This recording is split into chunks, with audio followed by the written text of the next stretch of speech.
অনিয়ম রোধে কঠোর অবস্থানে সরকার, গুড়িয়ে দেয়া হচ্ছে বহুতল ভবন সহ সারি সারি অবৈধ স্থাপনা, ভেঙে ফেলা হচ্ছে দূষিত পানির কারখানা, বিদ্যুৎ সংযোগ বিচ্ছিন্ন। নামজারি আরএসসিএস এবং সব ধরনের সবকিছু আছে। 90 দিনের ভিতরে নোটিশ দিত, আমরা স্বেচ্ছায় ভেঙে আমরা অপসারণ করতাম। সীমানা পিলারগুলো পিলার ভেদে কোনোটা 25 ফিট এমনকি 75 ফিটেও ভিতরে যাবে। উচ্ছেদটা বহাল আছে কিনা, আবার অবৈধ দখলদার বসতেছে কিনা সেটা আমরা মনিটরিং করব। দুর্নীতির উৎস নির্মূলের আহ্বান। উদ্ধার অভিযান, দুর্নীতি দমন অভিযান যেটাই পরিচালনা করুক সেটা তারা যেন হোলিস্টিক্যালি করে। দেখছিলেন প্রধান শিরোনাম। সন্ধ্যার সময়ের সঙ্গে আছে আমি শিরিন আক্তার এবং আমি তোহা খান তামিম। এবার অন্যান্য শীর্ষ সংবাদ।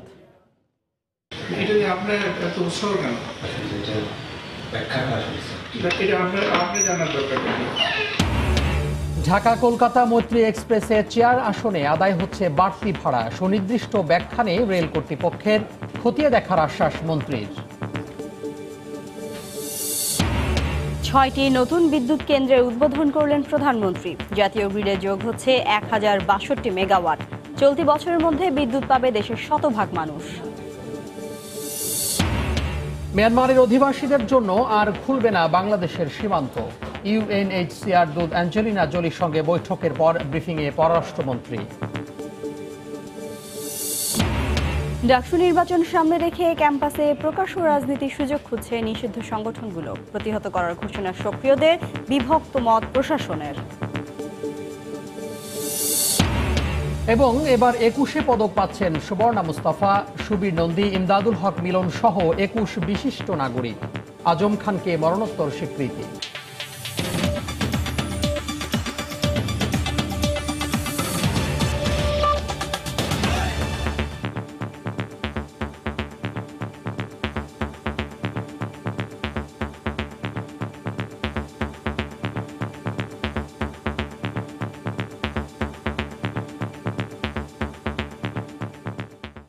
নদী দখল, দূষণ আর অনিয়মের বিরুদ্ধে কঠোর অবস্থান নিয়েছে সরকার। বুড়িগঙ্গা দখলমুক্ত করার চলমান অভিযানে আজ 2.5 শতাধিক স্থাপনা গুড়িয়ে দেওয়া হয়েছে। তবে মালিকদের দাবি, তাদের ভবনগুলো অনুমোদিত। বিআইডব্লিউটিএ বলছে, নতুন জরিপে এই ভবনগুলো নদীর জায়গার মধ্যে পড়েছে। দখলমুক্ত এলাকায় শিগগিরই নতুন প্রকল্পের কাজ শুরু হবে। টিনের স্থাপনা থেকে শুরু করে বহুতল ভবন গুড়িয়ে দেওয়া হচ্ছে সবই। একের পর এক অবৈধ স্থাপনায় দিন দিন সংকুচিত হচ্ছে নদী। দখলদার হঠাতেই বিআইডব্লিউটিএর পদক্ষেপ। ঢাকার চারপাশের নদী দখলমুক্ত করতে দ্বিতীয় দফার অভিযানের দ্বিতীয় দিন সকালে বুড়িগঙ্গার সোয়ারিঘাট থেকে উচ্ছেদ শুরু হয়। অভিযানে কামরাঙ্গীচর এলাকার আদি চ্যানেল এবং সদরঘাট থেকে গাবতলী বেড়িবাঁধ সড়কের দুই পাশে 25 থেকে 30টি বহুতল ভবন ও কয়েকটি লবণের কারখানা সহ অনেক স্থাপনা গুড়িয়ে দেয় বিআইডব্লিউটিএ। এমন অভিযানের মুখে স্থানীয়দের দাবি, রাজুকের অনুমোদন নিয়েই তারা ভবন নির্মাণ করেছেন। কিছু স্থাপনা না ভাঙতে উচ্চ আদালতের স্থগিতাদেশ রয়েছে বলেও দাবি তাদের।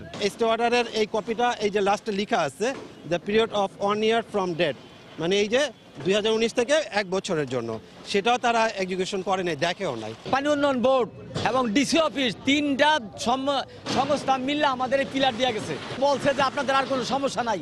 এটা রাজুকের পারমিশন, এই যে এইটা রাজুকের পারমিশন। নামজারি আরএসসিএস এবং সব ধরনের সবকিছু আছে, আমাদের কোনো নোটিশ নাই, কোনো কিছু নাই, তারপরে তারা ভাঙতেছে। বর্তমান সীমানা পিলার দেখছেন, প্রকৃতপক্ষে এটা যথাস্থানে স্থাপিত হয়নি, যে কারণে পুনঃজরিপ কমিটি করা হয়েছিল। পুনঃজরিপ করে পিলার ভেদে কোনোটা 25 ফিট, কোনোটা 50 ফিট, কোনোটা 70, 80 এমনকি 75 ফিটেও ভিতরে যাবে। উচ্ছেদ পরিদর্শনে এসে নৌ পরিবহন সচিব জানান, শিগগিরই দখলমুক্ত জায়গায় পরিবেশ বান্ধব প্রকল্পের কাজ শুরু হবে। আমাদের একটা প্রজেক্ট অনুমোদিত, আমরা একটা ওয়াকওয়ে করব নদীর তীর বরাবর। কোথাও কোথাও হয়তো একটু আমরা বাগান করব সৌন্দর্য বৃদ্ধির জন্য। আমরা যে উচ্ছেদ করলাম সেই উচ্ছেদটা বহাল আছে কিনা, আবার অবৈধ দখলদার বসতেছে কিনা সেটা আমরা মনিটরিং করব। বুড়িগঙ্গার পর ধারাবাহিকভাবে ঢাকার চারপাশের অন্য নদীগুলো দখলমুক্ত করা হবে।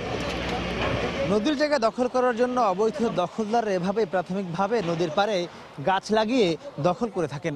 তাই সংশ্লিষ্টরা বলছেন, উচ্ছেদ অভিযানের মতো নদীর জায়গা দখলমুক্ত রাখার জন্যও বিআইডব্লিউটিএকে আরও বেশি সচেতন থাকতে হবে। মাহমুদ রাকিব, সময় সংবাদ, ঢাকা।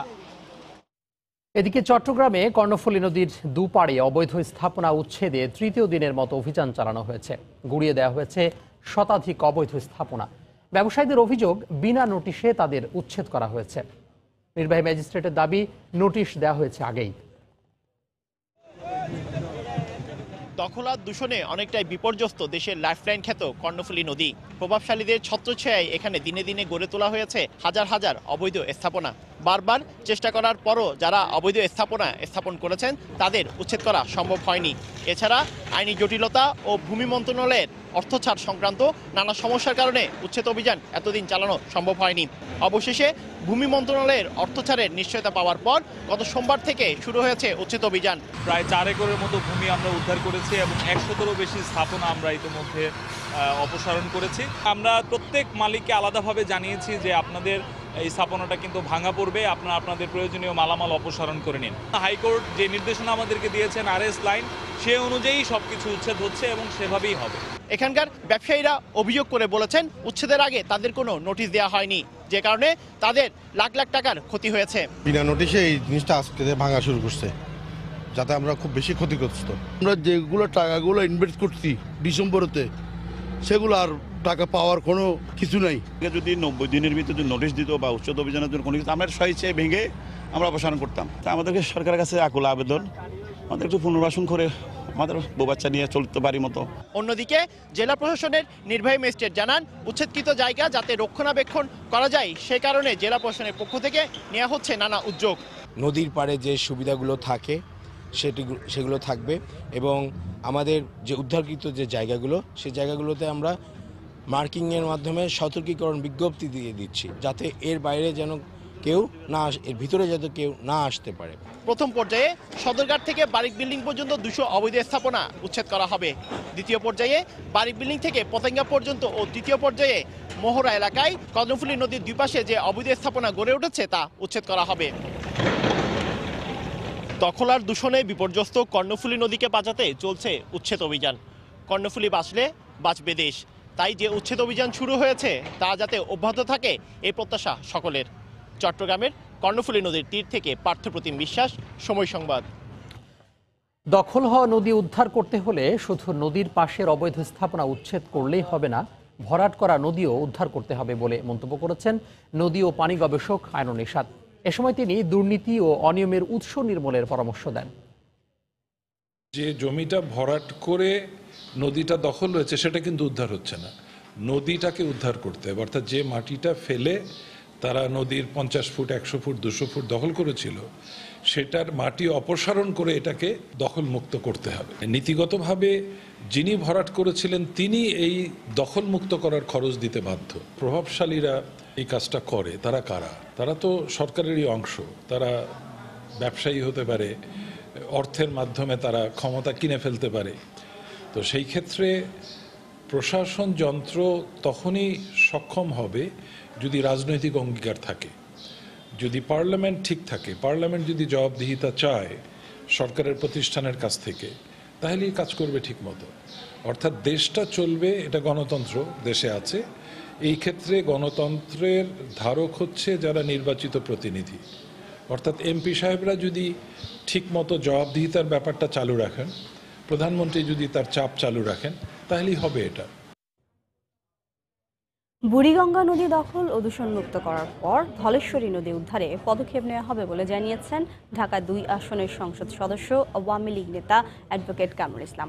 দুপুরে কেরানীগঞ্জে সিরাজনগর উচ্চ বিদ্যালয়ের নতুন ভবনের ভিত্তিপ্রস্তর স্থাপন ও ক্রীড়া প্রতিযোগিতার পুরস্কার বিতরণ অনুষ্ঠানে তিনি একথা বলেন। এর আগে সকালে একই এলাকার বর্তলী সিরাজউদ্দিন আহমেদ উচ্চ বিদ্যালয়ের বার্ষিক ক্রীড়া প্রতিযোগিতা ও সাংস্কৃতিক অনুষ্ঠানে অংশ নেন তিনি। পরে বিজয়ীদের হাতে পুরস্কার তুলে দেন। এদিকে দুপুরে অংশ নেন সিরাজনগর উচ্চ বিদ্যালয়ের নতুন ভবনের ভিত্তিপ্রস্তর স্থাপন ও ক্রীড়া প্রতিযোগিতায়। এ সময় স্কুল মাঠে আয়োজিত আলোচনা সভায় বক্তব্য দেন অ্যাডভোকেট কামরুল ইসলাম। নদী দখল ও দূষণকারীদের হুঁশিয়ারি দিয়ে তিনি বলেন, নদী দখলকারীরা যে দলেরই হোক, কাউকেই ছাড় দেওয়া হবে না। ডিসপ্লে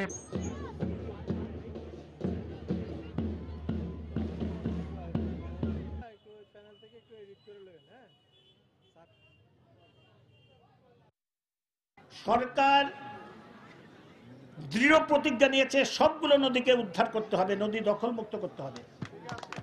শুধু বুড়িগঙ্গা তুরাগ না, ধলেশ্বরীকে ইনশাল্লাহ আমরা দখলমুক্ত করব। বাংলাদেশের নদীগুলোকে দূষণমুক্ত, দখলমুক্ত করার জন্য যা যা করার দরকার মাননীয় প্রধানমন্ত্রী জননেত্রী শেখ হাসিনা সেই ব্যবস্থা ইনশাল্লাহ করবেন। এই ধলেশ্বরী নদী দখলমুক্ত, দূষণমুক্ত আমরা করবই। বুড়িগঙ্গা নদীর কাজ শুরু হয়েছে, শেষ হোক, তা পরিণত ধরা হবে। যত বড় শক্তিশালী মানুষই হোক না কেন, যেই দলেরই হোক না কেন, নদী দখলকারী কোনো ছাড় দেওয়া হবে না। রাজধানীর মোহাম্মদপুর, বছিলা, মিরপুরের বিভিন্ন এলাকায় দূষিত পানি সরবরাহের অভিযোগে বেশ কয়েকটি প্রতিষ্ঠানের বিরুদ্ধে অভিযান চালিয়েছে বিএসটিআই। পানি তৈরির অবৈধ এবং ঝুঁকিপূর্ণ কারখানার বিরুদ্ধে অভিযান চলবে বলে জানান সংস্থার কর্মকর্তারা। এদিকে আবাসিক সংযোগ বাণিজ্যিক উদ্দেশ্যে ব্যবহারের অভিযোগে আবাসিক হোটেল ও ব্যবসা প্রতিষ্ঠানের বিদ্যুৎ সংযোগ বিচ্ছিন্ন করেছে ডেসকো। মিরপুর 10 নম্বরে পপুলার ডায়াগনস্টিক সেন্টার, যে ফিল্টার থেকে রোগী ও তার স্বজনদের পানি সরবরাহ করা হয় তা বদলানো হয় না বহুদিন। প্রতিটি পানির জার ব্যবহার করা হয় 1 মাস ধরে, এমনকি অনুমোদিত নয় ফিল্টারটি। অভিযান চালিয়ে এসব অসঙ্গতি আবিষ্কার করে বিএসটিআই। রাজধানীর মোহাম্মদপুর, বছিলা, মিরপুরের বেশ কয়েকটি এলাকায়ও অনুমোদনহীন পানি সরবরাহকারী প্রতিষ্ঠানের বিরুদ্ধে অভিযান চালায় 20 সদস্যের বিএসটিআই দলটি। এ সময় রাস্তার পাশের বিভিন্ন দোকান থেকে দূষিত পানির জার জব্দ করে ধ্বংস করা হয়, এমনকি পানি সরবরাহকালীন পিকআপ থামিয়ে ধ্বংস করা হয় পানির জার। অবৈধ পানির বিরুদ্ধে এমন অভিযান অব্যাহত থাকবে বলে জানালেন কর্তৃপক্ষ। পানি নিয়ে আসলে আমরা কোনো ব্যবসা করতে দেব না। পানি যেখানে বিক্রি হোক বা ডিস্ট্রিবিউশন করা হোক বা যা করা হোক, আমরা মানসম্মত পানি আমরা নিশ্চিত করতে চাই। এদিকে আবাসিক সংযোগ বাণিজ্যিক উদ্দেশ্যে ব্যবহার এবং রাজুক থেকে রূপান্তর না করার অভিযোগে আবাসিক হোটেল ও ব্যবসা প্রতিষ্ঠানের বিদ্যুতের সংযোগ বিচ্ছিন্ন করেছে ডেসকো। সকালে রাজধানীর উত্তরার 4, 6 এবং 3 নম্বর সেক্টরের বেশ কয়েকটি আবাসিক হোটেল ও ব্যবসা প্রতিষ্ঠানে এই অভিযান চালানো হয়। তবে আদালত থেকে স্থগিতাদেশ দেখাতে পারা প্রতিষ্ঠানের বিরুদ্ধে ব্যবস্থা নেওয়া হয়নি বলেও জানান তারা। যারা এখনো আবাসিক এলাকায় অনুমোদনবিহীনভাবে বাণিজ্যিক কার্যক্রম পরিচালনা করছেন বা বাণিজ্যিক রূপান্তরের যে প্রক্রিয়া আছে সেটা অনুসরণ করেননি, সেক্ষেত্রে সরকারের নীতিগত সিদ্ধান্ত এবং আদালতের নির্দেশনা অনুযায়ী আমরা সেটা সংযোগ বিচ্ছিন্ন করছি। ভবিষ্যতেও এই ধরনের অভিযান অব্যাহত থাকবে বলে জানানো হয়। শাহরিয়ার জামান দ্বীপ, সময় সংবাদ, ঢাকা। ঢাকা কলকাতা মৈত্রী এক্সপ্রেস ট্রেনের যাত্রীরা প্রতিটি চেয়ার আসনের জন্য নিজেদের অজান্তেই বাড়তি দিচ্ছেন 68 টাকা। টিকিটে মূল্য ভাড়ার বেশি হিসেব না দিয়ে বাড়তি টাকাকেই দেখানো হচ্ছে আসল ভাড়া হিসেবে। এতে না বুঝেই প্রতারিত হচ্ছেন যাত্রীরা। অতিরিক্ত টাকা কোন খাতে নেওয়া হচ্ছে তা যেমন টিকিটে উল্লেখ নেই, তেমনি তা কোথায় জমা হচ্ছে সে বিষয়ে জানাতে পারেননি রেল কর্মকর্তারা। তবে খতিয়ে দেখার আশ্বাস দিয়েছেন রেলমন্ত্রী। নাজমুল সালেহের রিপোর্ট। কেবিন আর চেয়ার, এই দুই ক্যাটাগরিতে ঢাকা কলকাতা মৈত্রী এক্সপ্রেস ট্রেনের টিকিট বিক্রি করে কমলাপুর রেল স্টেশন। কেবিন প্রতি আসন 3400 আর চেয়ার প্রতি আসন 2500 টাকা। চেয়ার আসনের টিকিটের গায়ে লেখা হিসেব থেকে দেখা যায় ভাড়া ধরা হয়েছে 1680 টাকা, ভ্যাট বাবদ 252 টাকা আর ভ্রমণ কর বাবদ নেওয়া হচ্ছে 500 টাকা। উল্লেখিত এই 3 খাতের যোগফল 2432 টাকা হলেও টিকিটেই লেখা আছে 2500 টাকা। যোগটা কিভাবে ভুল করলো না কি করলো এটা আমরা বুঝতে পারতেছি না। জানতে চাইছি রেল কর্তৃপক্ষের কাছে যে বাড়তি টাকাটা কোথা থেকে দেখাচ্ছে। বাড়তি টাকা নেয়ার ব্যাপারে কোনো কিছুই বলতে পারছেন না এই টিকিট বিক্রেতা। রেল ভবনে আলোচনা করলে ভালো হয়, বিষয়টা আসলে কি হয়েছে এটা ওনারা ভালো বলতে পারবে। সপ্তাহে 4 দিন ঢাকা কলকাতা যাত্রী বহন করে মৈত্রী এক্সপ্রেস। সেই হিসেবে বছরে চেয়ারের যাত্রী 59,904 জন। প্রতি আসনে 68 টাকা করে বেশি হলে এর পরিমাণ গিয়ে দাঁড়ায় বছরে 40 লাখেরও বেশি। বিপুল পরিমাণ এই টাকা কোন খাতে আদায় করা হচ্ছে কিংবা তা জমা হচ্ছে কোথায়, এমন প্রশ্নের উত্তর দিতে পারেননি রেলের ট্রাফিক বিভাগের পরিচালক মাহবুবুর রহমান ও মার্কেটিং বিভাগের উপপরিচালক কালীকান্ত ঘোষ। সবশেষে রেল সচিবের সাথে যোগাযোগ করা হলে তিনি বিষয়টি শুনেই রেগে ওঠেন। এটা আপনার এত উৎসাহ কেন? যে লোকটা জানতে চাচ্ছে সে নিশ্চয়ই কলকাতা যায় নিয়মিত টিকিট কাটে, সে জিজ্ঞেস করুক, তাহলে আমরা বলে দেবো অনেক দিচ্ছি, আমাদের কাছে একটা ব্যাখ্যা আছে, নাহলে এটা উপরে এটা আপনি জানার দরকার নেই। আপনার কোনো প্রয়োজন আছে? আপনি কি প্যাসেঞ্জার? সচিব পরে ডেকে পাঠান রেলের অপারেশন বিভাগের উপপরিচালক মিয়া জাহানকে। তার কাছেও মেলেনি কোনো ব্যাখ্যা।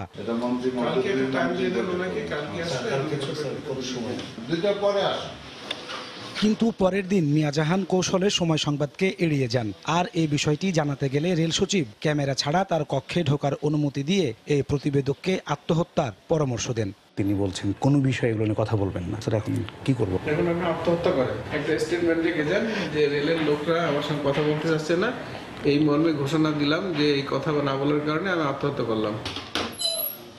তবে বিষয়টি খতিয়ে দেখার আশ্বাস দিচ্ছেন রেলমন্ত্রী। এখানে যদি কোনো অনিয়ম থাকে তো অবশ্যই এটা দূর করবো আমরা। আর যদি দেখা যায় যে আমাদের এটা সঠিক ব্যাখ্যার মধ্যে আছে, তাহলে তার আপনি নিজেও তখন সন্তুষ্ট হবেন। আগামী 10 কার্য দিবসের মধ্যে এই ব্যাপারে দৃশ্যমান পদক্ষেপ নেবেন বলেও জানান রেলপথমন্ত্রী। দূর করবো আমরা। নাজমুস সালেহী, সময় সংবাদ, ঢাকা। দেশে বিদ্যুৎ উৎপাদন সক্ষমতা বাড়ল আরও 1000 মেগাওয়াটের বেশি। সকালে গণভবন থেকে ভিডিও কনফারেন্সে নবনির্মিত 6টি বিদ্যুৎ কেন্দ্র উদ্বোধন করেন প্রধানমন্ত্রী। 1 বছরের মধ্যে দেশের সব মানুষকে বিদ্যুৎ সুবিধার আওতায় নিয়ে আসতে সরকার কাজ করে যাচ্ছে বলেও জানান তিনি। 10 বছর আগেও বিদ্যুতের জন্য হাহাকার ছিল ঘরে ঘরে। দীর্ঘদিন দেশের প্রত্যন্ত জনপদ আলোর মুখ দেখেনি। সরকারের নীতিগত সিদ্ধান্তে বর্তমানে দেশে বিদ্যুৎ উৎপাদন সক্ষমতা অতিক্রম করেছে 20,000 মেগাওয়াটের ধাপ। বুধবার নতুন করে যোগ হলো আরও 1062 মেগাওয়াট বিদ্যুৎ। ভোলা, চাঁদপুর, আশুগঞ্জ, খুলনা, সিরাজগঞ্জ ও চট্টগ্রামে নতুন করে চালু হলো 6টি বিদ্যুৎ কেন্দ্র। সব মিলিয়ে দেশের 127টি বিদ্যুৎ কেন্দ্রের বর্তমান উৎপাদন সক্ষমতা দাঁড়ালো 21,916 মেগাওয়াট। শুধু উৎপাদন বাড়াতেই নয়, সঞ্চালন সম্প্রসারণে দেশের বিভিন্ন স্থানে চালু হয়েছে 9টি গ্রিড উপকেন্দ্র। সাবমেরিন কেবল প্রযুক্তিতে সাগরের তলদেশ দিয়ে এবার বিদ্যুৎ পৌঁছেছে বিচ্ছিন্ন দ্বীপ সন্দ্বীপেও। বুধবার গণভবন থেকে ভিডিও কনফারেন্সে এসব প্রকল্প উদ্বোধন করেন প্রধানমন্ত্রী শেখ হাসিনা। এ সময় 6 জেলার সাধারণ মানুষের সাথে কথা বলেন তিনি। বাংলাদেশের সার্বিক উন্নয়নের সবথেকে বেশি প্রয়োজন হলো বিদ্যুৎ, যেটা মানুষের চাহিদা। আপনারা জানেন যে বিদ্যুৎ চাইতে এখন আর ছুটোছুটি করতে হয় না, এখন আলোর বর্ষা নিয়ে আপনাদের ঘরে ঘরে যাচ্ছে যে কোথায় বিদ্যুৎ দরকার। ক্রমান্বয়ে পার্বত্য অঞ্চলেও গ্রিড বিদ্যুৎ সুবিধা পৌঁছে দেওয়ার আশ্বাস দিয়ে প্রধানমন্ত্রী বলেন, ভোলা ও বরিশালের মধ্যে সেতু নির্মাণের সম্ভাব্যতা যাচাই চলছে। ভোলার সাথে বরিশালের একটা ব্রিজ তৈরি করার জন্য ইতিমধ্যে আমি নির্দেশ দিয়েছি, ফিজিবিলিটি স্টাডিও হচ্ছে, ওটা হয়ে যাবে। ইতিমধ্যে নির্দেশ দিয়ে দিচ্ছি যে এই সব জায়গায়ও এই গ্রিড লাইন চলে যাবে, পার্বত্য চট্টগ্রাম পর্যন্ত বিদ্যুৎ নিতে পারবো, যাতে করে সমস্ত কক্সবাজার প্রত্যেকটা এলাকা মানুষ বিদ্যুৎ পায়। আর্থসামাজিক অবস্থার পরিবর্তন ও অর্থনৈতিক সম্প্রসারণের কথা মাথায় রেখেই বিদ্যুতের উৎপাদন বাড়ানো হচ্ছে বলে জানান শেখ হাসিনা। মানুষের আর্থসামাজিক উন্নতি যত হচ্ছে, মাথাপিছু আয় বৃদ্ধি হয়েছে, জীবনযাত্রার মান উন্নত হয়েছে, সেই সাথে সাথে বিদ্যুতের চাহিদাও বেড়ে যাচ্ছে। আর সেই চাহিদা বৃদ্ধির সাথে সাথে তাল রেখেই কিন্তু আমরা বিদ্যুৎ উৎপাদনও বাড়াচ্ছি। এছাড়া অনুষ্ঠানে দেশের 12 উপজেলায় শতভাগ বিদ্যুতায়ন কার্যক্রমও উদ্বোধন করেন প্রধানমন্ত্রী। দেবাশিস রায়, সময় সংবাদ, ঢাকা। আদালতে মামলা বিচারাধীন থাকায় এখনই জামায়াতে ইসলামীকে নিষিদ্ধ করার বিষয়ে পদক্ষেপ নেওয়া যাচ্ছে না বলে জানিয়েছেন প্রধানমন্ত্রী শেখ হাসিনা। বিকেলে জাতীয় সংসদ অধিবেশনের প্রশ্নোত্তর পর্বে তিনি বলেন, জামায়াত প্রার্থীদের মনোনয়ন দেওয়ার 11 জাতীয় নির্বাচনে বিএনপিকে দেশবাসী প্রত্যাখ্যান করেছে। তাদের নিষিদ্ধ করবার জন্য ইতিমধ্যে কোর্টে একটি মামলা রয়ে গেছে। সে মামলার রায়টা যতক্ষণ পর্যন্ত না হবে সেখানে বোধহয় আমরা কোনো কিছু করতে পারি না। আমি আশা করি কোর্টের রায় খুব শীঘ্র যদি হয়ে যায় তাহলে জামাত দল হিসেবে তারা নিষিদ্ধ হবে। তবে এটা খুব ন্যাক্কারজনক যে যেখানে তারা নিবন্ধিত না, সেই অবস্থায়ও তারা কিন্তু নিজেরা জামাতে ইসলামী এই নামে বিএনপির সাথে একযোগে ঐক্যবদ্ধ হয়ে জোট করে তারা ধানের শীষ নিয়ে প্রার্থী হয়েছিল। কিন্তু বাংলাদেশের মানুষের প্রতি আমি কৃতজ্ঞতা জানাই, ধন্যবাদ জানাই যে তারা তাদেরকে ভোট দেয়নি, সম্পূর্ণভাবে প্রত্যাখ্যান করেছে। প্রধানমন্ত্রী শেখ হাসিনার সঙ্গে সৌজন্য সাক্ষাৎ করেছেন জাতিসংঘ শরণার্থী সংস্থা UNHCR এর বিশেষ দূত অ্যাঞ্জেলিনা জোলি। গণভবনে সন্ধ্যা 7টার দিকে এই সাক্ষাৎ হয়। এ সময় জোলি প্রধানমন্ত্রীর কাছে রোহিঙ্গা ক্যাম্প পরিদর্শনের অভিজ্ঞতা তুলে ধরেন। রোহিঙ্গা সংকটের নানা দিক নিয়েও আলাপ করেন তারা। এছাড়া লাখ লাখ অসহায় গৃহহারা মানুষকে আশ্রয় দেয় বাংলাদেশের প্রশংসা করেন অস্কারজয়ী এই মার্কিন অভিনেত্রী।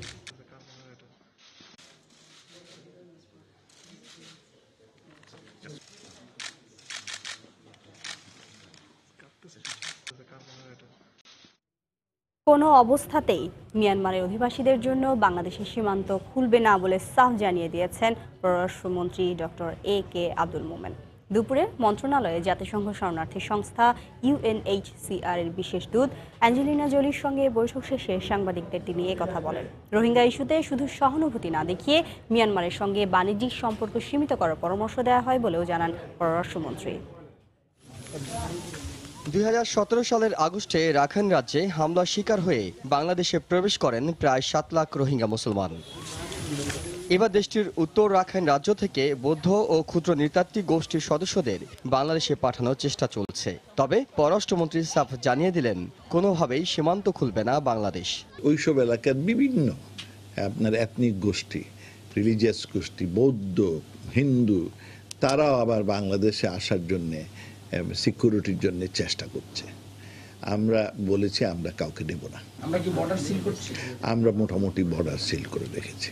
মায়ানমার ওদের পাঠায় যখন কোনো কন্ডিশন দিয়ে পাঠায় নাই, আর এখন নেওয়ার সময় তারা বিভিন্ন ধরনের কন্ডিশন দিচ্ছে, এই নিবে সেই নিবে, এইরকম হলে নিবে না। বাবা, এগুলো তোমাদের লোক এখানে আসছে, we want all of them to go back. এর আগে পররাষ্ট্রমন্ত্রীর সাথে সৌজন্য সাক্ষাৎ করেন সফররত হলিউড অভিনেত্রী ও UNHCR এর বিশেষ দূত অ্যাঞ্জেলিনা জোলি। বৈঠকে এবছর রোহিঙ্গা ইস্যুতে বাংলাদেশের জন্য বরাদ্দকৃত $952 মিলিয়ন মার্কিন দ্রুত ছাড় দেওয়ার আহ্বান জানান মন্ত্রী। পরামর্শ দেন আন্তর্জাতিক সম্প্রদায়কে মিয়ানমারের উপর চাপ বাড়ানোর। তাদের UNHCR এর ভদ্রলোক ছিলেন, বললেন $952 মিলিয়ন, এর 40%ও এখনো আসে নাই। গত বছর ভালো আসছিল, 70%-এর মতো প্লেজেস, এইবারে অত আসে নাই। তাই আমি বললাম সেই ব্যাপারে আপনি একটু সোচ্চার হতে পারেন। বাংলাদেশের ভূমিকার ব্যাপক প্রশংসা করে অস্কারজয়ী জোলি রোহিঙ্গা প্রত্যাবাসনে পুরো বিশ্বকে এক করে বাংলাদেশের পাশে থাকতে কাজ করবেন বলে আশ্বস্ত করেন। ইহসান জুয়েল, সময় সংবাদ, ঢাকা। বিভিন্ন ক্ষেত্রে গুরুত্বপূর্ণ অবদানের স্বীকৃতি স্বরূপ 21 জন বিশিষ্ট নাগরিককে 21 পদক জন্য নির্বাচিত করা হয়েছে। বিকেলে সংস্কৃতি মন্ত্রণালয় থেকে সংবাদ বিজ্ঞপ্তিতে 21 জনের নাম জানানো হয়। এবারে 21 পদক পাচ্ছেন ভাষা আন্দোলনে অধ্যাপক হালিমা খাতুন, অ্যাডভোকেট গোলাম আরিফ টিপু, অধ্যাপক মনোয়ারা ইসলাম। শিল্পকলার সঙ্গীত বিভাগে সুবীর নন্দী, আজম খান, মরণোত্তর খায়রুল আলম শাকিল। অভিনয়ে লাকি ইনাম, সুবর্ণা মুস্তফা, লিয়াকত আলী লাকি। আলোকচিত্রে সাইদা খানম। চারুকলায় জামাল উদ্দিন আহমেদ, মুক্তিযুদ্ধে ক্ষিতীন্দ্র চন্দ্র বৈশ্য, গবেষণায় ডক্টর বিশ্বজিৎ ঘোষ ও ডক্টর মাহবুবুল হক, শিক্ষায় ডক্টর প্রণব কুমার বড়ুয়া, ভাষা ও সাহিত্যে রিজিয়া রহমান, এমদাদুল হক মিলন, অসীম সাহা, আনোয়ারা সৈয়দ হক, ময়নুল আহসান সাবের ও হরিশঙ্কর জলদাস। 21 ফেব্রুয়ারি বাংলা একাডেমিতে প্রধানমন্ত্রী শেখ হাসিনা তাদের হাতে পদক তুলে দেবেন।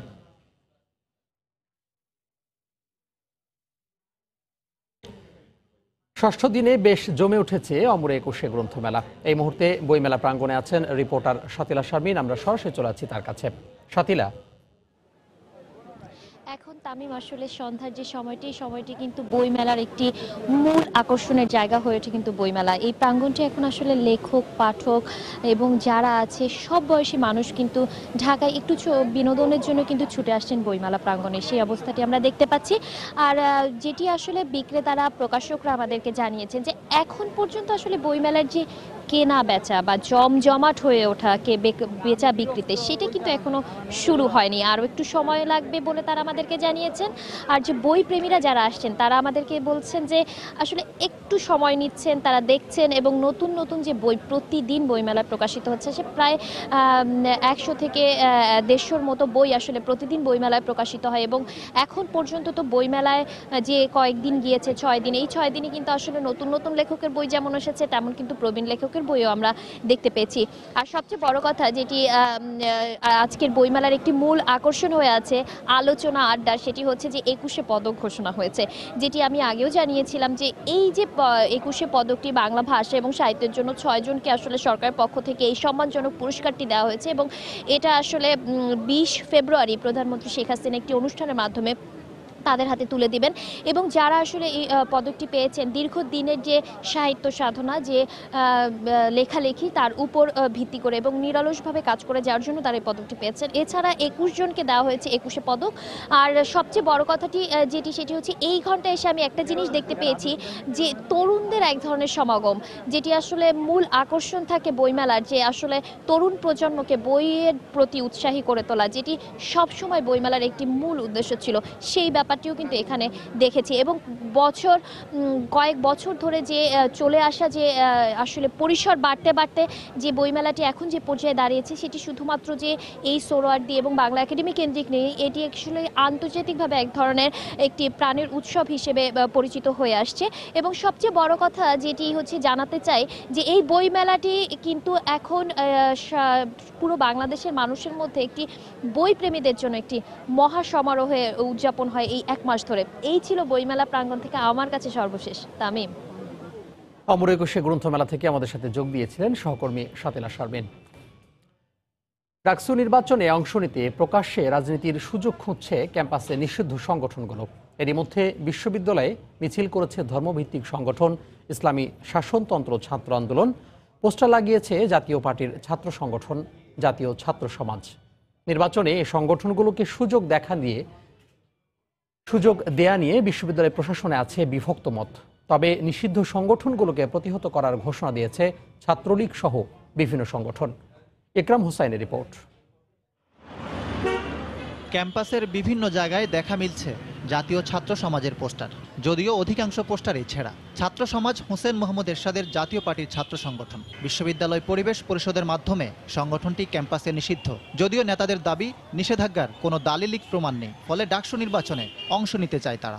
সরকার গঠনে, দেশ গঠনে যদি হোসেন মোহাম্মদ এরশাদের প্রয়োজন হয়, তাহলে তার ছাত্র সংগঠন কেন ঢাকা বিশ্ববিদ্যালয়ের প্রগতিশীল রাজনীতি কেন করতে পারবে না? অবশ্যই আমরা আমাদের অধিকার আদায় যদি ব্যর্থ হই, আমরা অবশ্যই উচ্চ আদালতে শরণাপন্ন হব। পরিবেশ পরিষদের মাধ্যমে ধর্মভিত্তিক দলগুলো নিষিদ্ধ হলেও সম্প্রতি ক্যাম্পাসে মিছিল করে ইসলামী শাসনতন্ত্র আন্দোলনের নেতাকর্মীরা। ক্রিয়াশীল সংগঠনগুলো এর প্রতিবাদ জানালেও ছাত্র সংগঠনটির দাবি ডাকসু নির্বাচনে অংশ নিতে তাদের কোনো বাধা নেই। সাংবিধানিক ভিত্তিতে আমাদেরকে নিষিদ্ধ করবে বা সংগঠনকে নিষিদ্ধ করবে, সেটা কোনো ভিত্তি নাই।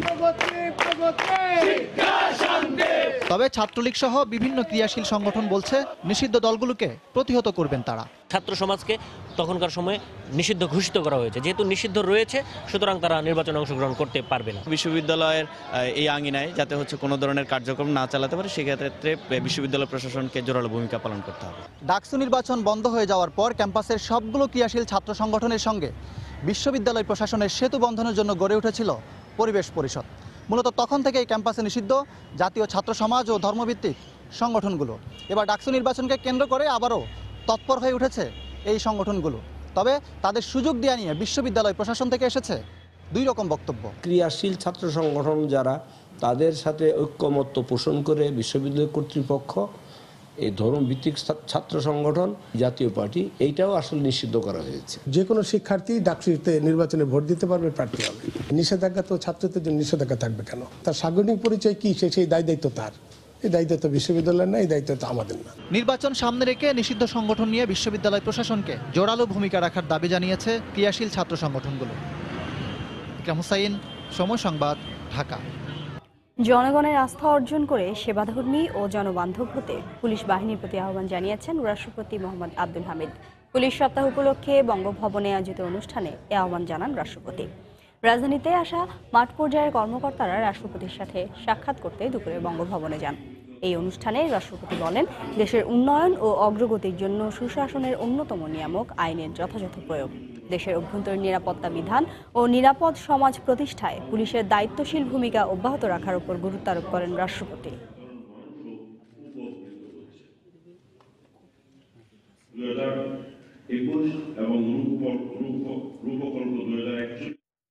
জাতীয় নির্বাচনের মতো উপজেলা নির্বাচনের ট্রেনও কারোর জন্য থেমে থাকবে না বলে মন্তব্য করেছেন আওয়ামী লীগের সাধারণ সম্পাদক ওবায়দুল কাদের। সকালে ধানমন্ডিতে দলীয় সভাপতির রাজনৈতিক কার্যালয়ে সংবাদ সম্মেলনে এ মন্তব্য করেন তিনি।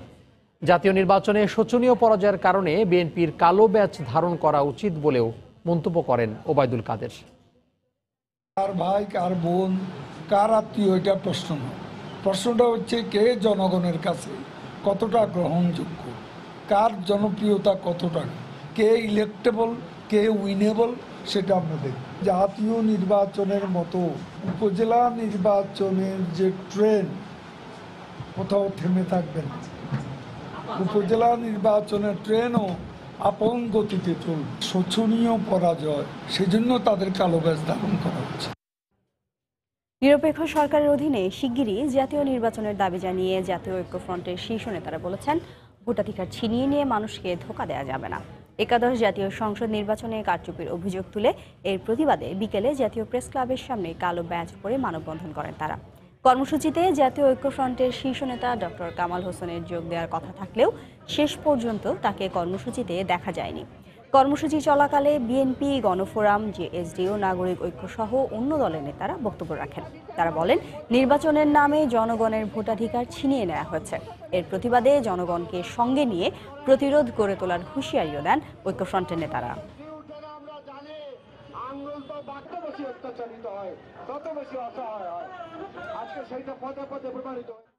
জনগণের কাছে এই সরকারকে জবাবদিহি সত্যিকার অর্থে করতে হবে। ভোটাধিকার ছিনিয়ে নিয়ে নিজেরা নির্বাচিত বলে দাবি করে এদেশের মানুষকে ধোঁকা দেওয়া যাবে না। এই সরকার তারা একটি নিরপেক্ষ সরকারের কাছে অবিলম্বে ক্ষমতা হস্তান্তর করে দিয়ে একটি সুষ্ঠু নিরপেক্ষ নির্বাচনের পথ উন্মুক্ত করুক। বেগম খালেদা জিয়া ও লক্ষ লক্ষ নেতা কর্মীদের কারাগার থেকে মুক্ত করতে হবে, তাদের মামলা প্রত্যাহার করতে হবে। এর জন্য আন্দোলন গড়ে তুলতে হবে, মাথার আন্দোলন। শুধু ঘরের মধ্যে সীমাবদ্ধ থাকলে হবে না, প্রতিবাদ সমাবেশ নয়, কালো বেশ ধারণ নয়, প্রতিরোধ গড়ে তুলতে হবে স্বৈরাচারের বিরুদ্ধে। সুনামগঞ্জের ছাতকে শিশু ইমনকে অপহরণের পর হত্যা মামলায় 4 জনের ফাঁসির আদেশ দিয়েছেন আদালত। দুপুরে সিলেট দ্রুত বিচার ট্রাইব্যুনালের বিচারক মোহাম্মদ রেজাউল করিম এ আদেশ দেন। মামলা সূত্রে জানা যায়, 2015 সালের 27 মার্চ উপজেলার ভাতিরকান্দি গ্রামে বাড়ির সামনে থেকে 6 বছরের শিশু মোস্তাফিজুর রহমান ইমনকে অপহরণ করা হয়। এ ঘটনায় সিলেট থেকে মসজিদের ইমাম সুজনকে গ্রেফতার করা হয়। তবে স্বীকারোক্তি অনুযায়ী 22 দিন পর ইমনের লাশ উদ্ধার করে পুলিশ। তদন্ত শেষে 2016 সালের 21 নভেম্বর 4 জনের বিরুদ্ধে আদালতে চার্জশিট দেয় পুলিশ। 23 জনের সাক্ষ্য গ্রহণ শেষে অভিযোগ প্রমাণ হওয়ায় এই রায় দেন আদালত। এদের মধ্যে দণ্ডপ্রাপ্ত সালে আহমেদ পলাতক রয়েছে। নানা পরিকল্পনা আর উদ্যোগে উৎপাদন সক্ষমতা বেড়েছে দেশের চামড়া শিল্পের। তবে পরিবেশ বান্ধব উৎপাদন ব্যবস্থা নিশ্চিত করতে না পারায় রপ্তানি বাজারে সুবিধা হচ্ছে না, তৈরি হচ্ছে না উচ্চ ও মধ্যম আয়ের ভোক্তা। উদ্যোক্তারা বলছেন, কমপ্লায়েন্স বাধা পার হতে পারলে বর্তমান রপ্তানি দিয়েই দ্বিগুণ আয় করা সম্ভব। কামরুল হাসান সবুজের রিপোর্ট। শিল্প স্থানান্তরে কয়েক বছর ধরে চলতে থাকা জটিলতা আর নতুন করে কারখানা স্থাপনে পুঁজির স্বল্পতা, এমন নানা সংকটের মধ্যেও উদ্যোক্তাদের দাবি উৎপাদন সক্ষমতা বেড়েছে সাভারের নতুন চামড়া শিল্প নগরীতে। কিন্তু গেল কয়েক বছরের পরিসংখ্যান বলছে, দিন দিন পিছিয়ে পড়ছে দেশের দ্বিতীয় বৃহত্তম এই রপ্তানি খাত। ইপিবির তথ্য বিশ্লেষণে দেখা যায়, গত 3 বছরের ব্যবধানে প্রক্রিয়াজাত চামড়ার রপ্তানি আয় কমেছে অর্ধেকের বেশি। গেল অর্থ বছর থেকে নেতিবাচক প্রবৃদ্ধির পথে হাঁটছে চামড়াজাত পণ্যের রপ্তানিও। এমন সংকটের মধ্যে শুধুমাত্র জুতা শিল্পের ওপর দাঁড়িয়ে আছে এ খাতের ইতিবাচক প্রবৃদ্ধি। তবে এর প্রায় সবটুকু কাঁচামাল আসে বিদেশ থেকে। উদ্যোক্তারা জানালেন, পরিবেশ বান্ধব উৎপাদন ব্যবস্থা নিশ্চিত করতে না পারলে পাল্টাবে না এ খাতের গতিপথ। কমপ্লেক্স ফ্যাক্টরি না হওয়ার কারণে মধ্য আয়ের এবং উচ্চ মধ্যবিত্ত আয়ের মার্কেটে ঢুকতে পারছি না। ব্র্যান্ড ভ্যালুতে যখনই যাব তখন প্রাইস ফিগারটা চেঞ্জ হয়ে যাবে। 1 বিলিয়নকে 2 বিলিয়নে উন্নত করতে পারবো যদি আমাদের এই কমপ্লায়েন্স ইস্যুগুলো আমরা যত দ্রুত সম্পন্ন করতে পারি। সেই সঙ্গে এ খাতের উন্নয়নে যুগোপযোগী নতুন উদ্যোগ বাস্তবায়নে দীর্ঘমেয়াদী ঋণ সুবিধা চান ব্যবসায়ীরা। যেহেতু এটা জব ক্রিয়েশনের শিল্প, কাজেই সুযোগ সুবিধা একে দিতেই হবে। দীর্ঘমেয়াদী না হলে শর্ট টার্ম করলে দেখা গেল 3 বছর পরে লোন আর রিপেমেন্ট করতে পারছে না, না করলেই খেলাপি হয়ে যাচ্ছে, তখন অন্য ব্যাংকও আমাকে কোনো সাহায্য করছে না। শিল্পনীতিতে উচ্চ অগ্রাধিকার পাওয়া এই শিল্পের বর্তমান নাজুক অবস্থা কাটিয়ে উঠতে সরকারকে বিশেষ নজর দেওয়ার পরামর্শ অর্থনীতি বিশ্লেষকদের। রানা প্লাজা পরবর্তীকালে গার্মেন্টস খাতে যেরকম সংস্কার করা হয়েছে খুব জটিলভাবে জোরালোভাবে, সেরকম ধরনের সংস্কার পরিবেশগত মানদণ্ডে চামড়া খাতের জন্য নিশ্চিত করতে হবে। যদি আমরা সেটা করতে পারি তাহলে আমরা শুধুমাত্র নিজেদের উৎপাদন না, আমরা প্রচুর পরিমাণ বৈদেশিক বিনিয়োগও এখানে আকর্ষণ করতে পারবো। নতুন শিল্পনগরীতে জমির নিবন্ধন নিয়ে সরকার ও ব্যবসায়ীদের মধ্যে যে টানাপোড়েন চলছে তা দ্রুত নিরসন করা দরকার বলে মনে করেন খাত সংশ্লিষ্টরা। কামরুল হাসান সবুজ, সময় সংবাদ, ঢাকা। এ পর্যায়ে শীর্ষ সংবাদগুলো জানিয়ে দিচ্ছি আরও একবার।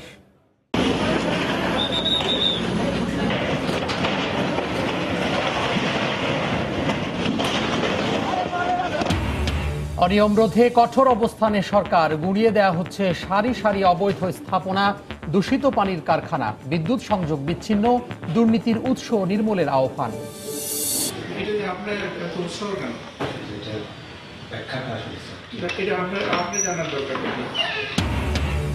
ঢাকা কলকাতা মৈত্রী এক্সপ্রেসে চেয়ার আসনে আদায় হচ্ছে বাড়তি ভাড়া, সুনির্দিষ্ট ব্যাখ্যা নেই রেল কর্তৃপক্ষের, খতিয়ে দেখার আশ্বাস মন্ত্রীর। প্রধানমন্ত্রীর সঙ্গে দেখা করলেন ইউএনএইচসিআর দূত অ্যাঞ্জেলিনা জোলি। পররাষ্ট্রমন্ত্রীর সঙ্গেও বৈঠক। মিয়ানমারের অধিবাসীদের জন্য আর খুলবে না সীমান্ত, বললেন পররাষ্ট্রমন্ত্রী। 6টি নতুন বিদ্যুৎ কেন্দ্রের উদ্বোধন করলেন প্রধানমন্ত্রী। জাতীয় গ্রিডে যোগ হচ্ছে 1062 মেগাওয়াট। চলতি বছরের মধ্যে বিদ্যুৎ পাবে দেশের শতভাগ মানুষ। এবং 21 পদক পাচ্ছেন সুবর্ণা মুস্তাফা, সুবীর নন্দী, ইমদাদুল হক মিলন সহ 21 বিশিষ্ট নাগরিক। আজম খানকে মরণোত্তর স্বীকৃতি। এই ছিল সন্ধ্যার সময়। আপনার মোবাইলে সময় সংবাদ দেখতে ও সকল খবর পেতে ডাউনলোড করুন সময়। সঙ্গেই থাকুন সময়ের।